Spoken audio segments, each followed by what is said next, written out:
Fréquence Caraïbes, 89.5 et 106.6 en FM.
Bonjour tout le monde, mesdames, messieurs, bonjour, bienvenue sur Radio Fréquence Caraïbes, émettant depuis le 1 boulevard du bord de mer, c'est le territoire de la ville du Carbet, sur nos deux fréquences respectives, 89.5 et 106.6 en FM, sans oublier bien évidemment le www.rfc.com.fr pour ceux qui nous écoutent à l'étranger. L'autre bord, on salue tout ce monde qui nous écoute à travers la planète.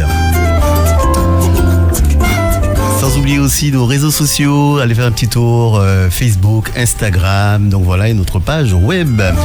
Comme annoncé justement sur nos réseaux sociaux, donc nous recevons ce matin Madame Le Faucheur. Et on a encore parlé d'un sujet qui fait toujours l'actualité, qui traverse le temps, j'ai envie de dire presque malheureusement.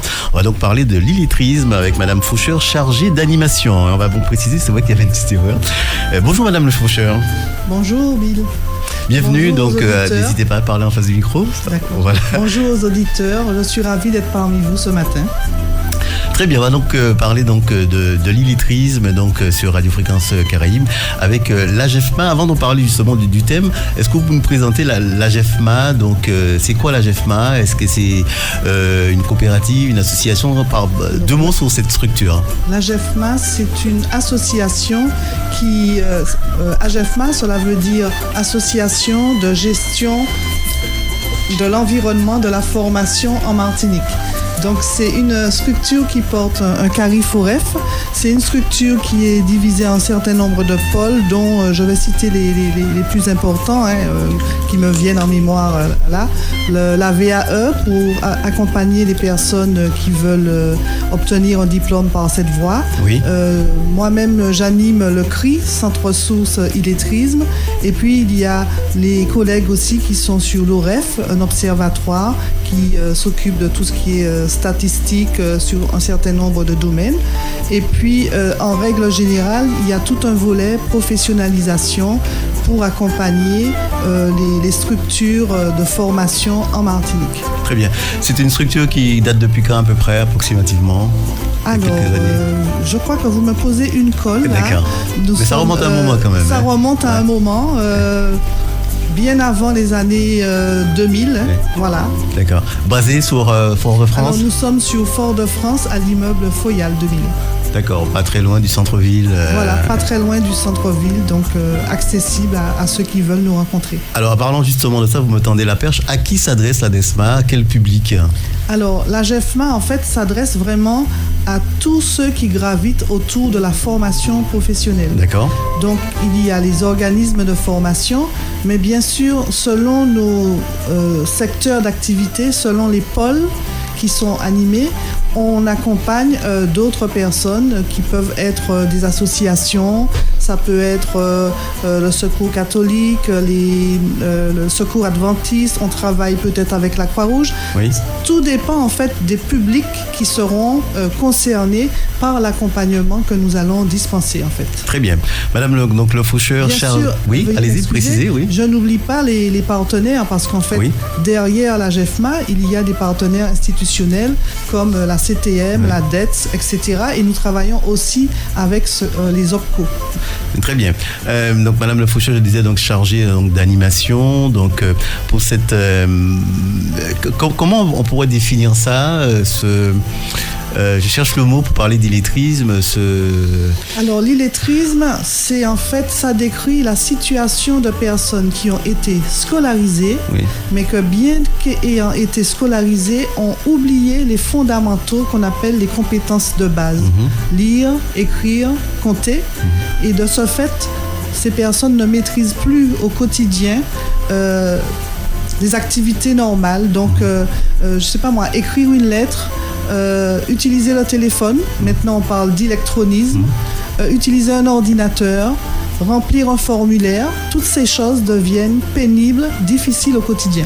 Alors, si vous avez un témoignage, vous posez une question à Madame Le Faucheur, n'hésitez pas à faire le 06 96, je dis bien 06 96 26 04 60, 26 04 60.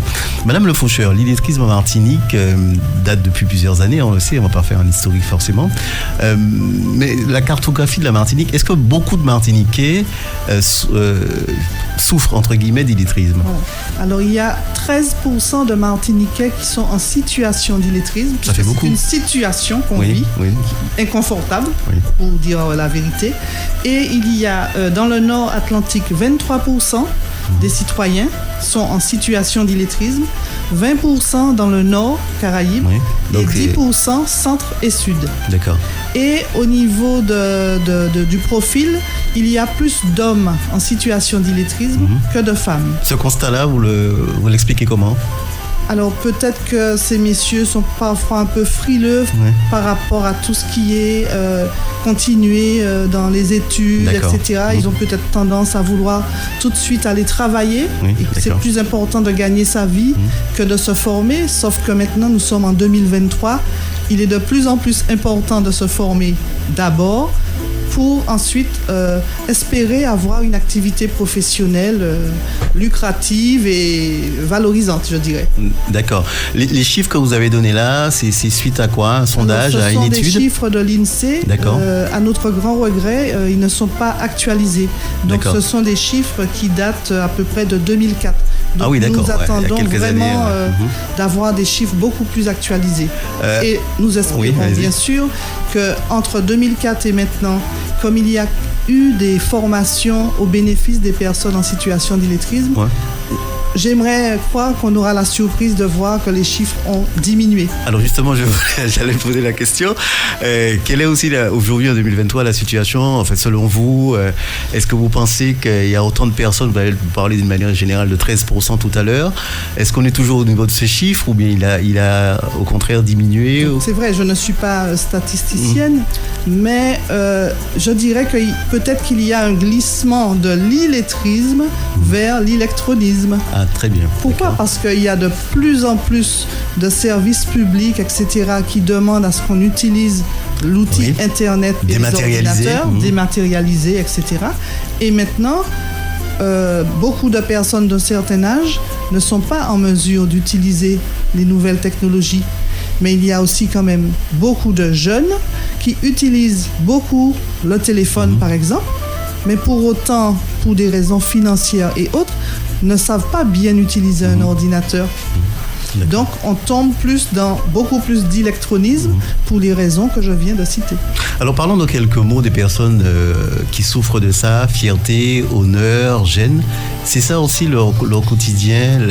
Alors, dès le matin, si je devais essayer de retracer le parcours d'une personne en situation d'illettrisme, la difficulté est là.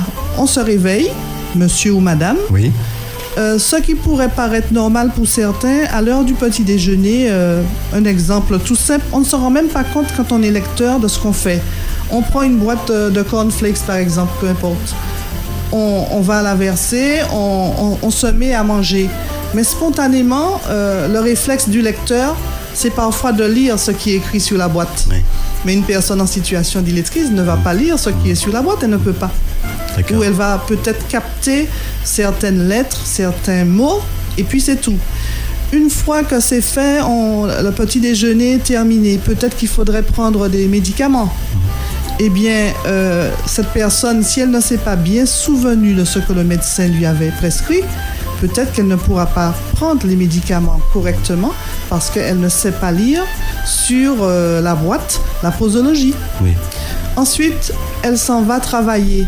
De plus en plus, on a dans les abribus, etc., je dirais le planning de passage, des horaires pour le bus, etc. Mais si cette personne ne sait pas lire et que, imaginons qu'elle soit partie en retard, elle ne pourra pas lire pour savoir l'heure de passage du prochain bus. Arriver au travail, ça dépend aussi. On peut peut-être lui demander de lire un règlement intérieur ou bien un nouveau document qui est arrivé.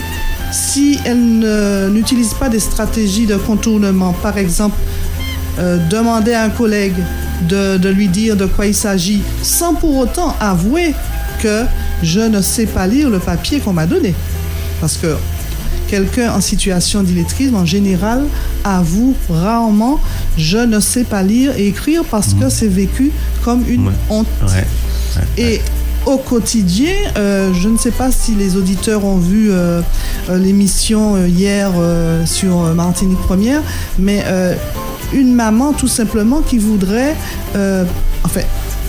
pouvoir lire une histoire à son enfant, eh bien si elle est en situation d'illettrisme, c'est compliqué. Ce n'est pas possible. Et cet enfant ne comprend pas que sa mère ne puisse pas lui lire une histoire. Alors, à l'inverse, justement, est-ce que vous avez aussi constaté que dans les familles, les enfants peuvent aider leurs parents? Est-ce qu'il y a des détections? Vous avez des personnes qui vous disent, voilà, et qu'il y a une aide qui est apportée? J'ai eu avant-hier un témoignage d'une maman qui m'expliquait que elle a 73 ans maintenant. Oui. Et bonjour à elle, si elle m'écoute d'ailleurs. Et elle disait qu'à un certain âge, elle aidait pour les devoirs scolaires. Et sa fille s'était rendue compte que, en travaillant, que sa mère n'avait pas compris et donc n'avait pas pu lire ce qui était sur le cahier. Elle dit, mais maman ne sait pas lire. Et là, la maman, elle a pris la mouche et elle s'est fâchée parce que qui m'a dit, pas ça lire et c'est moi qui ai aidé. C'est le premier réflexe. Les gens, sont gênés. On se fâche, mais après, on réfléchit et certaines mamans ou certains papas vont passer à l'acte en disant, bon, c'est pas possible. Si je veux que mon enfant réussisse, je dois être capable de vérifier les devoirs scolaires. Et il doit bien exister quelque part quelqu'un qui pourra m'aider à franchir ce cap et à retrouver l'acquisition des savoirs de base, en fait. Est-ce qu'aujourd'hui, l'illettrisme est reconnu comme un handicap? Quand on est en situation d'illettrisme, on n'est pas en situation de handicap. Parce qu'à chaque fois, les deux mots, ils sont connexes. On est en situation. C'est le contexte dans lequel on est qui fait que on est... Mais il ne faut pas dire le mot. C'est pourquoi souvent on emploie compétences clés, compétences de base. On ne dit pas illettré. On est en situation d'illettrisme comme on est en situation de handicap. Est-ce que vous, en tant que chargé d'animation, vous voyez des personnes venir frapper à votre porte? Est-ce que ça s'est, comment vous dites, décomplexé? Les gens sont de plus en plus non pas 40, quoi. Donc, oui. Ce matin, avant de venir ici, je pensais un peu que les personnes en situation d'illettrisme, ce serait un peu comme nos fameuses Marie ou on te fait main la porte ou Dame Cavini. Donc au moment où on parle d'illettrisme, il ne faudrait pas que les personnes se ferment. Au contraire, je vous en prie, ouvrez la porte, osez parler parce que être en situation d'illettrisme, ce n'est pas une fatalité. Tout le monde, on peut s'en sortir. Je ne dis pas que ça va être miraculeux parce qu'on ne peut pas récupérer, par exemple, en 4 mois, ce qu'on a perdu en 10 ans. Oui, bien sûr. Par contre, les stratégies qui sont employées par les formateurs sont telles que ça permet d'aller droit au but. C'est-à-dire que vous avez des difficultés au travail, on va vous aider en prenant des situations que vous rencontrez sur votre lieu de travail. pour pouvoir vous permettre d'améliorer votre écrit, votre lecture, le fait de compter, mais au travail. D'accord. On va vous donner des armes pour maîtriser les difficultés que vous allez rencontrer au travail. Et de la même manière, on va vous donner des armes pour maîtriser les difficultés que vous rencontrez au quotidien. J'ai eu l'occasion de rencontrer, par exemple, une petite dame, ça fait pas mal d'années. Son seul objectif, parce qu'elle avait déjà un certain âge, c'était « je veux pouvoir lire les psaumes ». C'est un objectif. Oui, c'est de la lecture. C'est de la lecture. Donc, cette personne veut lire les psaumes, et bien on y va, on va lui apprendre à lire les psaumes, puisqu'il y a des mots qui sont récurrents dans cette partie de la Bible. D'accord. Et donc, on peut faire cela à tous les niveaux. Si on a une auxiliaire de vie et qu'elle sait qu'elle a des difficultés pour lire, écrire dans son quotidien alors qu'elle est censée accompagner des personnes âgées, eh bien, on peut l'aider à lire des notices de médicaments parce que c'est ce qu'elle va rencontrer dans son quotidien. On va l'aider à lire des notices pour les détergents, par exemple. Parce que dans son quotidien, il ne faudrait pas qu'elle puisse confondre les produits sous prétexte qu'elle ne sait pas bien lire. On va lui apprendre à reconnaître le nom des aliments parce qu'elle peut avoir à faire des courses. Donc, on essaie de prendre cette problématique de l'illettrisme par le biais de la compétence. D'accord. Et c'est, à mon sens, la meilleure façon d'aborder le problème et que ces personnes, en fait, voient très rapidement des résultats, en fait. Très bien. Je rappelle que si vous voulez participer pour un témoignage, une question, vous faites le 06 96 26 04 60. 06 96 26 04 60. On reçoit donc Madame Le Faucheur qui nous parle d'illettrisme. Est-ce que vous savez, Madame, est-ce que ça existe? Est-ce que vous savez quel secteur d'activité qui est plus touché que d'autres en matière d'illettrisme? Alors, je n'ai pas les chiffres exacts, mais comme je viens de citer tout à l'heure les chiffres du Nord, etc., oui, 20% c'est une activité connexe. Qui dit Nord dit les activités rurales. D'accord. Donc, quand on est dans le secteur de l'agriculture et tout ça, on va beaucoup trouver des personnes en situation d'illettrisme, mais pas que. D'autres personnes qui peuvent être, je sais pas, dans le commerce, qui s'occupent des rayonnages, qui sont dans les entreprises où on fait du stock, etc. L'illettrisme, en fait, c'est insidieux, c'est caché, et surtout, les personnes en situation d'illettrisme ne vont pas claironner. J'ai des difficultés avec l'écrit, etc. En plus, il faut savoir, parce que peut-être parfois on ne le sait pas, on met le mot illettrisme et c'est un gros paquet. Sauf que ce n'est pas un gros paquet. L'illettrisme, il y a différents niveaux. D'accord, en différentes phases. On peut être pas mal à l'aise, et d'ailleurs c'est souvent le cas, pas mal à l'aise avec tout ce qui est chiffres, parce que, comment dire, la personne, elle va au quotidien, elle utilise les euros, de l'espèce, etc. Donc, elle fait quand même attention et on ne va pas toujours arriver à truander. Elle maîtrise.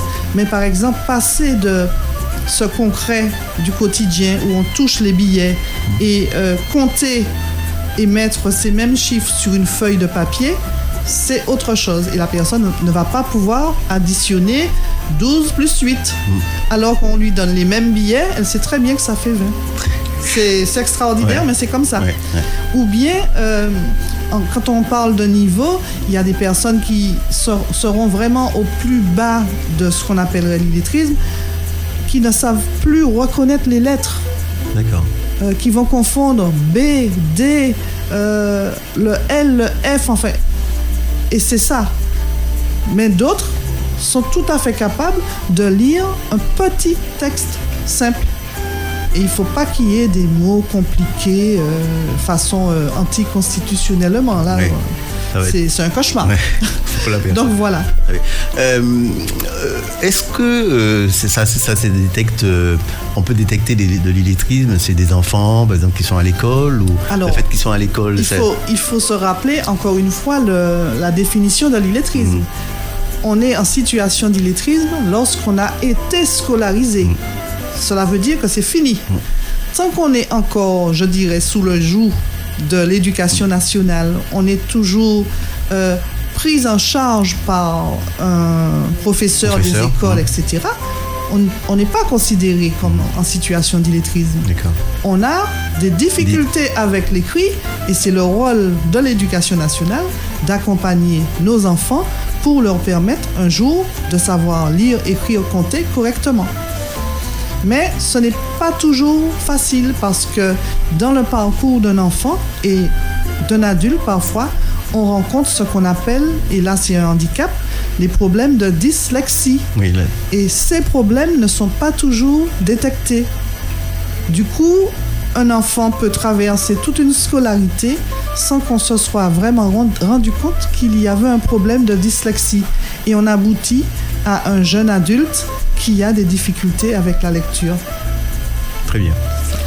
Alors, Madame Le Faucheur, nous sommes là donc pour parler effectivement d'illettrisme. On va donc parler aussi de la coopérative des solutions. De quoi s'agit-il ? Alors, la coopérative des solutions, c'est un dispositif qui est porté par l'ANLCI, cofinancé par le Fonds social européen et qui avait déjà été mis en œuvre à partir de 2020 par la personne que je remplace depuis septembre dernier, Madame Céline Jérôme. Et cette coopérative, elle regroupe un certain nombre de partenaires, dans un premier temps prioritairement du Nord, je dirais tous les Nords, Nord-Atlantique et Nord-Caraïbes, pour pouvoir fédérer toutes les bonnes volontés de ces acteurs afin qu'ils puissent mieux accompagner les personnes en situation d'illettrisme et en proposant, ce qui est mieux, des solutions innovantes. Donc les partenaires, pour les citer, et pardon si je ne cite pas tout le monde, ce sont les CCAS, c'est les pôles emploi, ce sont les mairies, c'est encore l'ADET, c'est encore la CTM, la NLCI, le CRI, les associations sur le terrain, puisque en fait toutes ces associations, ce sont ces personnes qui sont en contact direct avec les personnes en situation d'illettrisme. Alors cette coopérative aujourd'hui, où en êtes-vous Alors nous en sommes qu'il y a des choses qui ont été produites, des pitchs, je dirais une cartographie est en cours pour pouvoir fédérer tout ce monde et que chacun connaisse l'existence de l'autre. J'ai un projet à venir d'un annuaire pour que tous ces partenaires puissent se retrouver et pouvoir se téléphoner, se contacter et mieux travailler ensemble. Et puis, il y a aussi un autre point sur lequel je travaille avec ma collègue Madame Céline Jérôme de la NLCI, Agence nationale de lutte contre l'illettrisme. On voudrait fédérer ces partenaires afin qu'ils s'inscrivent sur une plateforme qui s'appelle Dora. Et c'est une plateforme qui permet le référencement de tous les partenaires qui travaillent dans le social. Très bien. Voilà. Aujourd'hui, bon, c'est pas une question de faire un classement, mais en Martinique, par rapport aux autres départements où nous en sommes en Martinique, grosso modo... Je ne connais pas les chiffres des autres départements, je l'avoue. Mais si quelqu'un veut après... Téléphonez-moi et je me fais fort de trouver ces renseignements pour vous éclairer un peu plus et par la même occasion m'éclairer moi-même. Très bien. Alors, on sait aussi que Madame Le Faucheur, des actions avaient été menées, vous parliez tout à l'heure de partenaires comme des municipalités, notamment pour des cours du soir. Est-ce que ça, c'est toujours d'actualité ? Vous avez des infos ? Alors, dernièrement, par exemple, j'ai assisté à un forum pour l'emploi organisé par la ville du Gros Monde. Oui. Et c'était magnifique, c'était bien organisé. C'était pas lié à l'illettrisme, mais nous avons prévu de réitérer ce genre de manifestation et peut-être de porter, je dirais, un éclairage plutôt sur l'illettrisme. Donc, il y a des choses qui se font avec les communes, oui. D'accord.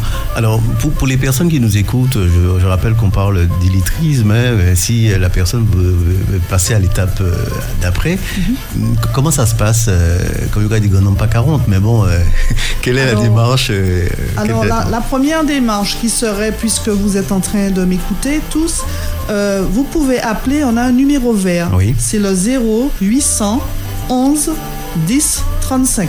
Je répète, 0800 11 10 35. Et puis, il y a un numéro c'est le mien, mon numéro de portable, et je réponds aussi. C'est le 06 96 055 374.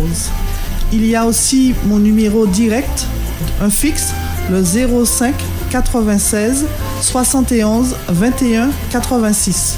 À partir de là, dès lors que je vous réponds, on va prendre quelques minutes pour discuter, et en fonction de votre commune d'origine, de votre âge, je pourrai mieux vous orienter et vous recommander à un collègue, à un prestataire, et vous donner les coordonnées de ce prestataire.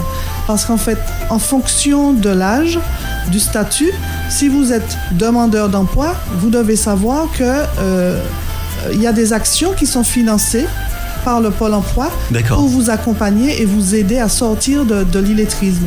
Mais si vous êtes salarié, ce ne sera pas financé par le Pôle emploi, ce sera financé par la formation continue et par un OPCA dont dépend votre entreprise. Dans les deux cas, de toute façon, la personne est prise en charge. Il y a une prise en charge. Et même si vous êtes à la retraite, parce que de nombreuses personnes sont à la retraite et donc elles ne peuvent plus prétendre à un financement Pôle emploi, elles ne peuvent plus prétendre à leur compte personnel de formation. Mais il existe, comme je le disais tout à l'heure, des associations qui peuvent vous accompagner pour... en fait, ça va vous faire un peu comme si c'est l'université du temps libre.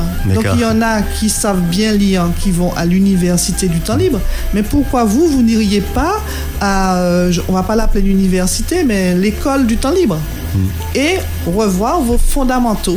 Et est-ce qu'aussi à l'inverse, vous voyez aussi des gens, par exemple des anciens professeurs qui sont à la retraite, qui viennent aussi vous dire « je peux être disponible ». Est-ce que vous avez aussi des cas comme ça? Excellente question. Dernièrement, j'étais à une rencontre avec le Secours catholique et dans cette association, souvent les bénévoles qui accompagnent les personnes en situation d'illettrisme, ce sont souvent des anciens éducateurs, professeurs des écoles. Et là, c'est que du bonheur. Très bien.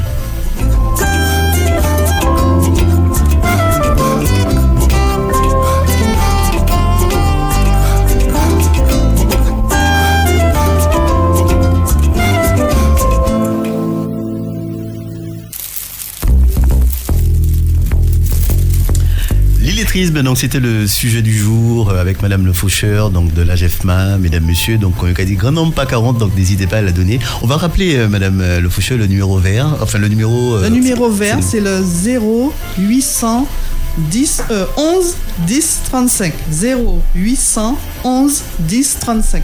Très bien. Et puis le mot de la fin, ça serait peut-être aussi un mot d'espoir, un mot aussi d'espérance. Je vais répéter comme Bill. Grand nombre, pas 40. 6 autres paix, pas paix. Il faut avancer et nous sommes là, tous les prestataires, à vos côtés. Venez, on vous tend la main et vous allez y arriver. Très bien, donc voilà, merci Madame Le Faucheur de l'AGEFMA et puis je salue aussi Madame Chevignac, donc voilà, de l'AGEFMA. On aura l'occasion de se rencontrer pour d'autres émissions et d'autres thèmes et aussi évidemment revenir aussi sur l'illettrisme parce que c'est vrai que c'est du quotidien pour voir l'évolution donc de ce problème et notamment aussi reparler aussi donc de la coopérative des solutions. Merci Madame Le Faucheur. Merci à vous. À bientôt. Bonne journée à tous.